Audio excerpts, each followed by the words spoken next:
Hi everyone, welcome to Knitting with You. My name is Nikki. I am one of the administrators for our Ravelry group, Knitting with You on Ravelry. And our other administrator is Lizette. Hi Lizette, how are you? We are also on Instagram, Knitting with You on Instagram, where we post lots of pictures. Well, I post lots of pictures and give hints about what we have up and coming for our group. Today we are going to discuss quite a few things. First, we'll do a quick overview of what our group is all about. We often do knit-alongs and giveaways for those knit-alongs, and we basically pick a technique in order to try to expand our knowledge and our abilities with knitting, and every once in a while we throw something fun in there. So far this year we've done a lace knit-along, we've done a cable knit-along, what else have we done? We've done a finish it knit-along. Currently we are doing a year-long knit-along sweaters, which is what I am working on right now. I'm working on my sweater. Let me see, I'll hold it up for you guys. I'm having a blast with this sweater. I actually haven't worked on it in a while, and I picked it up today, and I just didn't want to put it back down. Yeah, it's got a little dog hair on it, but ta-da! Just going to town on it, loving life. Lizette is actually our host for this knit-along, and I'd mentioned that we are going to be closing our spring knit-along, and we will be discussing the beginning of our summer knit-along, and we'll be also kind of hinting at what is to come. Lizette and I just got done chatting about our timetable for the rest of the year. We have a tentative schedule set up, and I'm kind of digging the ideas we've got going on, so we'll kind of discuss that in more detail. So the first thing I want to get into, because I know some of you are holding your breath over it, is our spring knit-along clothes. Our spring knit-along was all about cables. You can knit anything you want as long as they incorporated cables. And we had 4 completions in our group. We had Imacall, Little Mom Two, Liz, and myself. So I'm going to go ahead and put everybody's name in the hat. So us 4 are going to go in a hat, and I'm going to randomly draw one of those names out of the hat, and the winner will be getting this lovely kit. Adirondack Chic, a ruched scarf that has a skein of superfine wool yarn, a pattern, and size 6 knitting needles. So we'll do that. And here is the hat I'm going to be using. It is my husband's Loomis Fear No Fish hat, because my husband loves fishing, and he's probably got like 30 of these hats, and Loomis is already decorating our Jeep. And I don't think I've ever shown you guys a picture of my husband, because he's always gone, because he's a tower climber, and I love him to death. But in special treat, here's a photo of my lovely, lovely husband. You see the glare from the computer on there. There we go. And his fishing conquests. Largemouth bass. Loves fishing. Yes, that is my husband. He's actually left this afternoon about 3 o'clock, 4 o'clock-ish. He is on his way to New Hampshire, and he should be back in time for the 4th of July weekend. So we're all kind of excited about that. Okay, so I'm going to stop dragging my feet now. I'm going to go ahead and pause. I'm going to write out everybody's name and throw them in a hat, and then we will go from there. Man, I really don't want to put down my sweater. Okay, I'm putting it down now. Okay guys, so I am going to go ahead and show you the participants and their finished projects. Here's our spring knit-along thread. First off, I'm going to show you the Raspberry Wonder top that I knitted for my daughter Kate. And then next we're going to go to Imacall's socks. Then we are going to Little Mom Two's baby sweater. Look at that beautiful, or baby dress. Look at the cabling. Very nice. And then Lizette's dishcloth here. Let's see. Here it is. Lizette's dishcloth.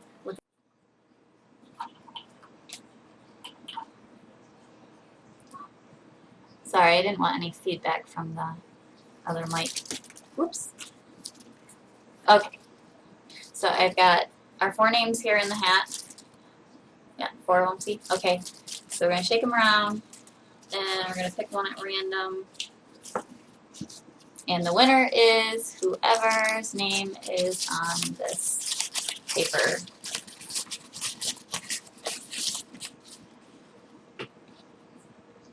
Lizette! You've won! Congratulations! Yay, Lizette! Everybody give a round of applause to Lizette and her cable dishcloth. Yay, Lizette, I'm so happy for you. And I'm sure you're going to see this and you're going to jump around and be happy.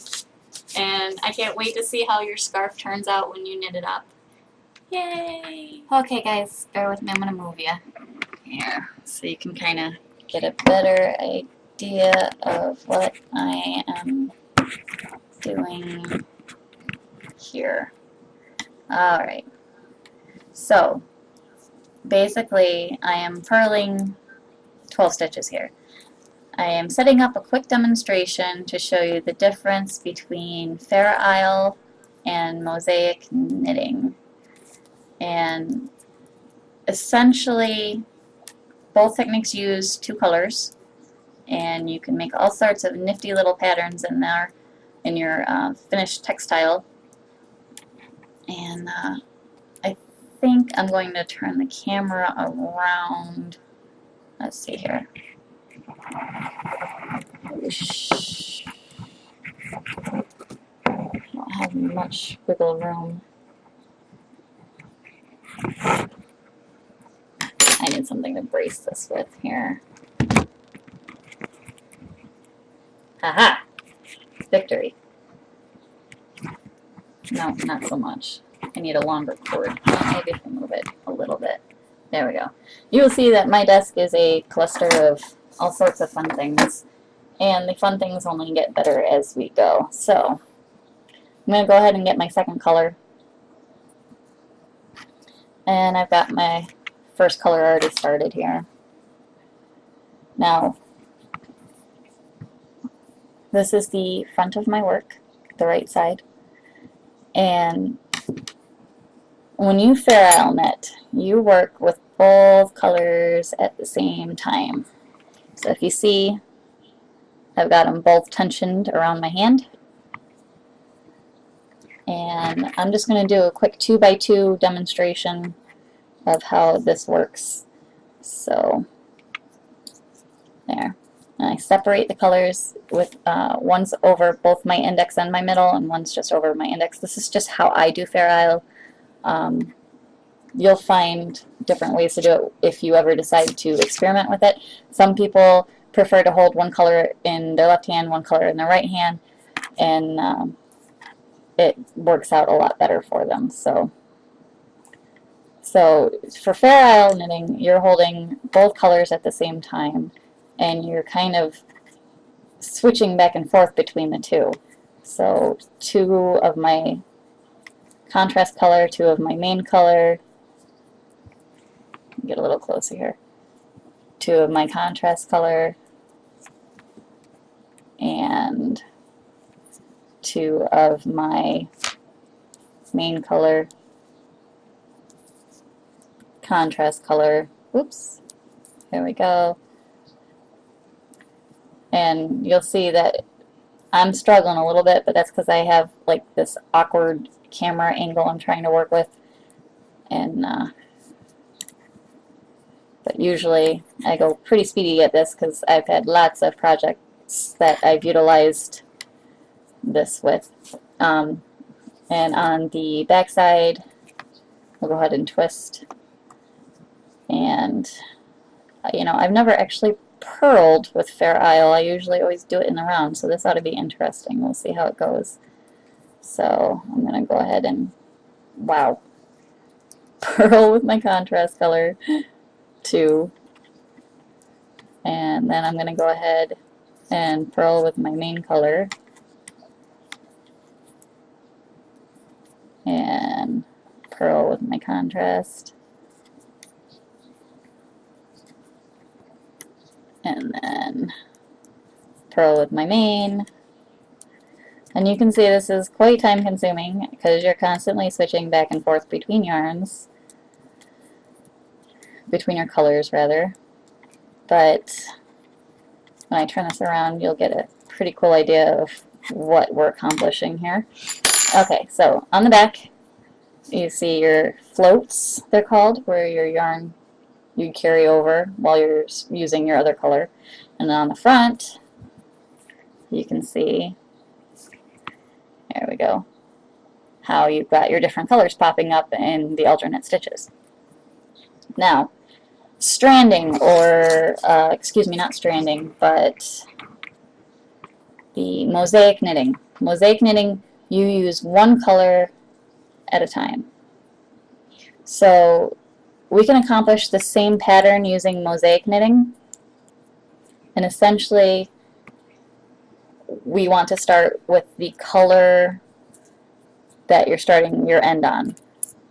So for mosaic knitting, you only need one strand of yarn.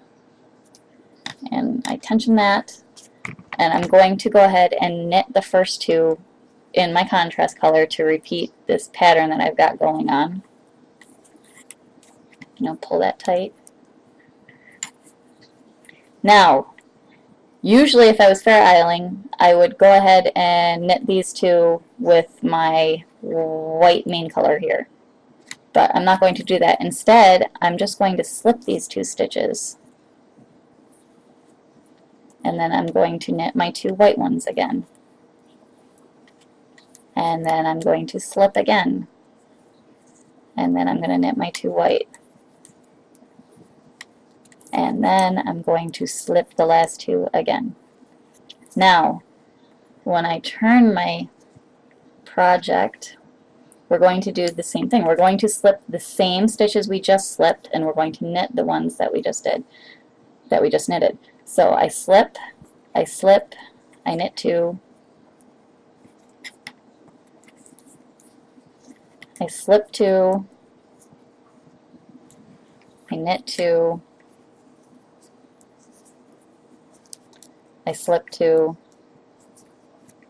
and I knit two. Now, the next row, we go back to our main color, and we kind of finish out what we started. So this time, instead of knitting the first two, I'm going to go ahead and slip them. And then I will knit the next two with my main color. And then I will slip again and knit. So basically, for my pattern, it's slip two, knit two, slip two, knit two.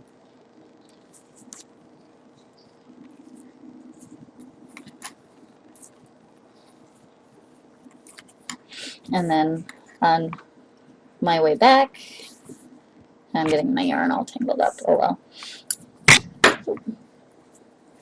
My way back, I'm going to knit the same ones I knitted and slip the ones that I slipped.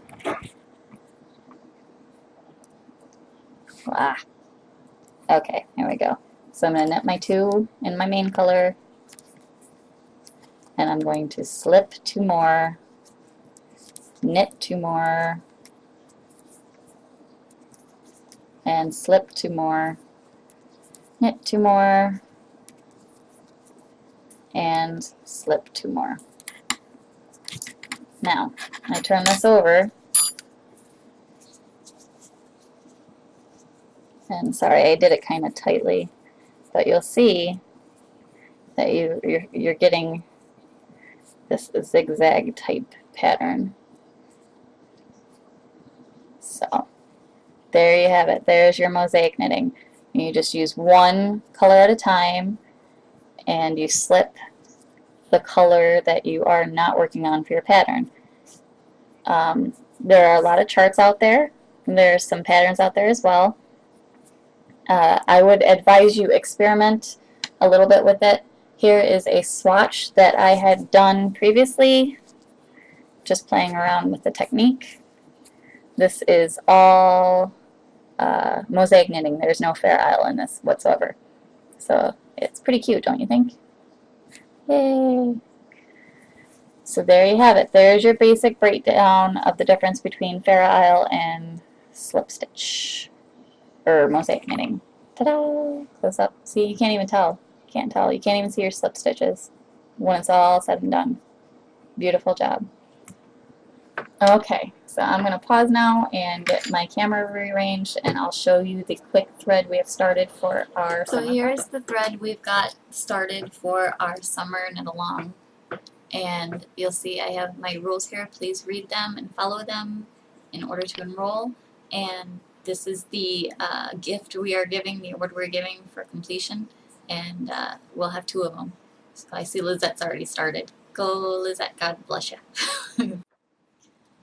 Okay, guys, so I just kind of went through, I'm checking each segment before I record the next because I don't want to accidentally have that weird voice video unalignment problem that I've had in the past.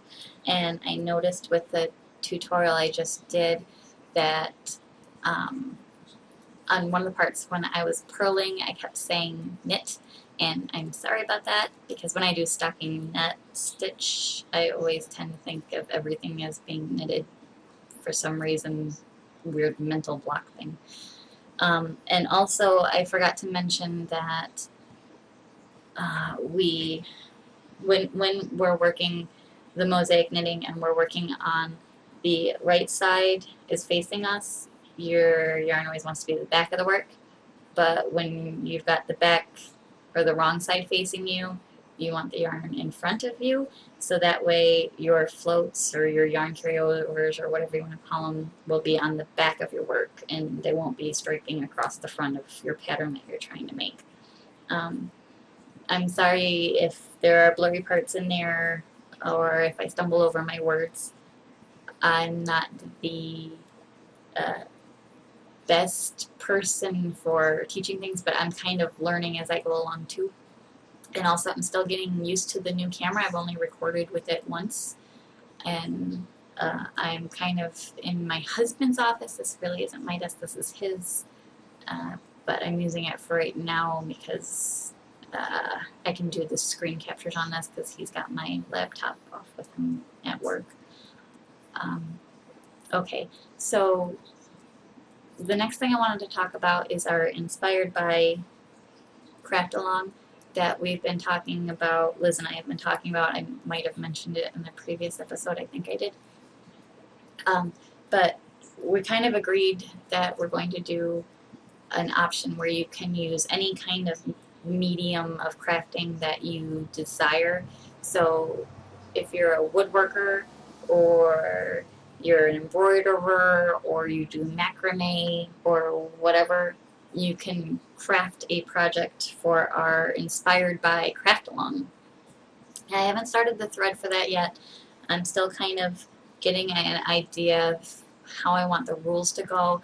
I believe I'm probably going to do a 6-month time frame for it, so that'll give you some extra time to really get into it. But the idea is that it's going to kind of open ourselves up a little bit more and help us bond with each other as we pick something that really calls to our hearts, works on a project that brings us delight, something, you know, it's based on something that we absolutely love, be it a favorite color, a favorite season, a favorite book, a favorite movie, a favorite person. Doesn't matter as long as it's something that's a favorite and is inspired by that particular thing. And I'm thinking it would be fun to do one of these every year. I don't think I'm going to do a giveaway award for it, just because it's more for fun. It's, you know, you get to pick whatever you want to make, and it's like a bonding experience, and it's like there's no, like, there's not going to be super duper strict rules on it, I guess, other than, you know, encourage everybody. Don't don't put anybody down, because that's definitely something we don't ever want to see in our group. So in that line of thought, I kind of have a surprise for you guys for the Inspired by theme. I wanted to kind of, okay, here's the story. I went up into my attic to find the first cable project I'd ever tried to do. It was a sweater, like a fisherman's type sweater. And while I was poking around upstairs in the attic, I didn't actually find it. But what I did find was way cooler. And it kind of fits in with the Inspired by, because I'm going to show you some of my fails. I found my fail box. And I'm going to share it with you guys. So don't laugh at me. I actually have kind of already gone through it, and I'm going to try to, just in the effort of being more concise and less time consuming and floundering around. So the first thing I have, I've pulled out some things and I put them on my desk, because when I made them at the time, I didn't like them for some reason or another. I don't know why. But I've got 3 of those, and then I've got one very special project that I think the very special project I'm going to save for last. So the first thing I'm going to show you, this is a crocheted project, and it was going to be a baby gift. And essentially it's a little book that I put together. It was very raggedy, but it was supposed to be a shape book, and you can see I've crocheted a circle, and I've crocheted a triangle, and what else do I have? Square, and what else? Oh, it's upside down. A little heart. And for some reason I never finished it. I must have been like embarrassed of it or something, but I think it's kind of cute. It's soft, it's safe if I weave in all the ends and everything. But it's different. But for some reason I put it in my fail box and I gave up on it. I guess that's just one of the reasons that shows you sometimes you personally are your worst critic. The next thing I want to show you is kind of funny. I made this probably 7 years ago, I'm estimating, but it was supposed to be for a baby shower for my niece, my first niece, my oldest niece. And I was working on this while she was obviously still in the womb, and it was supposed to be a baby blanket. And this is my one of the first things I ever tried designing on my own. And I know why I put it in the fail box, and it's kind of silly now that I think about it, but it's because I didn't know about something. And you have to realize that for many, many years, I didn't know about YouTube or knitting groups, or all I knew was what my mom taught me and what my grandma taught me. So I was kind of experimenting on my own, and I think because of that, I came up with a lot of really neat things, but at the same time, I was too nervous to really show anyone. So anyway, this is the baby blanket that I had designed for my niece. And I think it's kind of cute, but the reason I put it in the fail box is because I mixed several mediums here. I've got different fiber types, and the center square with the pinks and the purples and the whites, that's all worsted weight. And then I actually did the border in sport weight, and because of that, it kind of bunched out in the middle, and I didn't really like it. But now I know what I know. I could have blocked it, and blocking it probably would have fixed that problem, but I didn't know about blocking. I didn't know you could do that. But it's pretty, it's cute, and I'm going to leave it out, and I'm going to block it now, and I'm going to see how it turns out after I block it. But it's cute, and I can't believe I put it in my fail box. So there's another inspiration. I was inspired to make something unique for one of my new family members, and I just kind of tossed it before I really considered giving it to her, because I didn't like the way it was bunching in the middle. But I think now looking at it several years later, it's actually really kind of cute. So I'm going to block it and see what comes of it. Oh, I forgot about this one too. So, okay, so that's four projects that I put in my fail box that I probably should never have done. Okay, so my next one, I was working on color work. And I think I failed this one because I didn't like the lack of contrast. This is the colors are very light, so it's kind of hard to see. And also, this was done before YouTube. And I know because I can look at it, I see my knit stitches are twisted. And that was a problem I corrected in, maybe 5 years ago. But a lot of the people that taught me how to knit or expanded on my information, I never really noticed it until one of my friends, Tammy, was knitting, and I'm like, why are my stitches coming up twisted and yours are not? And she showed me, and then I went on YouTube later and I found more out about it. But looking at this now, this was also one of my own designs. I like graph paper. Graph paper helps me a lot when I'm designing things. But I think what I'm going to do is I'm going to go ahead and salvage this, and I'm going to block it, and I'm going to sew up the edges, and I'm pretty sure I still have this tan color in stash. So I'm going to take that out and I'm going to make handles for it, and I'm going to turn it into like a little tote when it's all blocked and everything. So yeah, it's kind of cute. I'm gonna salvage this. This is gonna be not a reject anymore. This is gonna be a UFO that I'm going to finish. And then the last one I want to show you for my failed projects is a hat, and it came out really cool. It was made by request. My husband's best friend, Ben, asked me to make him a black beanie with a red Gothic cross on it. And again, I used graph paper for the motif. This isn't actually color work. This is embroidered over. It's like a mimic stitch that copies your knitted stitches.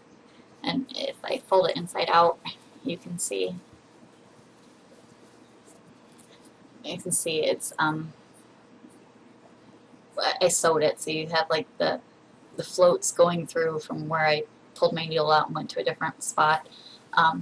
So the reason why this has failed is not that I was unhappy with it. It's because I didn't check gauge before I started. And because of it, it came out way too small. It would fit probably a 7-year-old at best. Like, I can't even fit this on my head, and Benny's head is even bigger than mine. But I think I'm going to keep this out, and I'm going to give it to one of the little boys I know. I know several of them, so, oh, maybe I'll give it to little Zach. That'd be cool. We'll see. It's cute. Definitely salvageable. I shouldn't have tossed it away. I shouldn't have been so mad at myself for it. It is definitely a learning experience.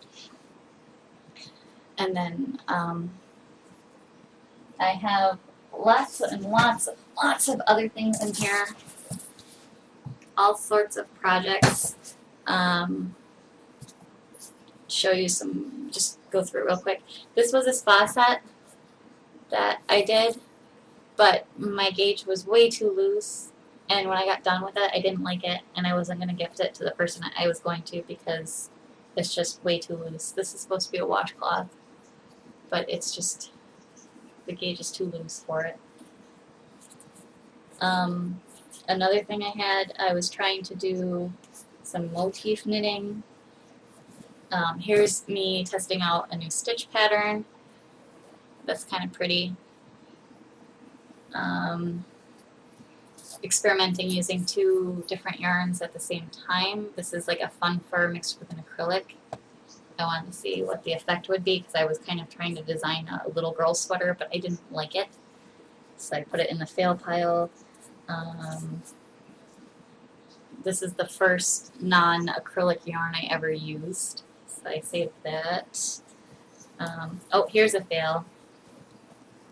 This is a scarf I was working on, and do you know why it's a fail? Because I didn't do gauge and I didn't calculate how much yarn I would need, and so I bought 2 skeins and I did the Afghan stitch on this, and I ran out of yarn, and it's not long enough for what I wanted it to be. It's like a very short scarf. I want it to be much, much longer. It's very soft, and I like the color. It's green, and it's fuzzy, and I failed it because when I went back to the store to get more, they were sold out, and to this day I haven't found any more of this yarn. Sad face. So that was also a learning experience. I've got, oh, this is fun. When I was teaching myself to do doilies, I was afraid of crochet thread. It was much too small for me, and I was terrified of it. So I got out the good old-fashioned acrylic worsted weight, and I practiced the pattern with that. And this is my first ever crocheted doily with acrylic worsted weight yarn.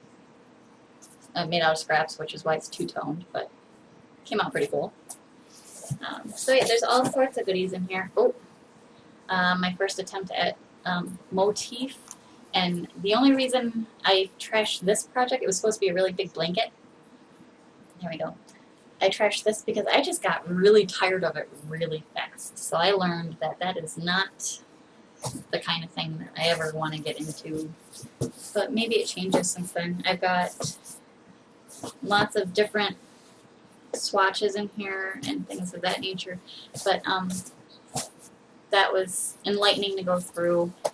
And it inspired me to, before I trash something, to maybe set it aside and give it a little bit and look at it again.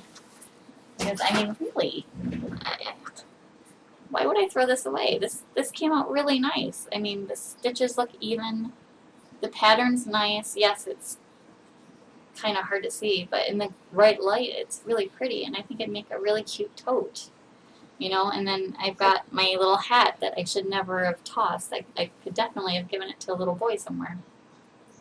And then, you know, this baby blanket, absolutely. I'm going to block it, and then maybe I'll donate it or something. But it's cute. You know, and I designed all 3 of these things myself. And I shouldn't have been so hard on myself, I guess. So I'm kind of glad we have the group, and I'm kind of hoping that the Inspired project, the Inspired by Craft Along project, brings out everybody's creative juices. And I really want to see encouragement from everybody, because I didn't have any encouragement when I was doing these things, and if I did, maybe I wouldn't have been so quick to toss them and put them in the reject box. But now I have some projects that I can play around with and maybe finish and be proud of them. So keep your eye out for the Inspired by discussion thread, which hopefully we'll have up soon.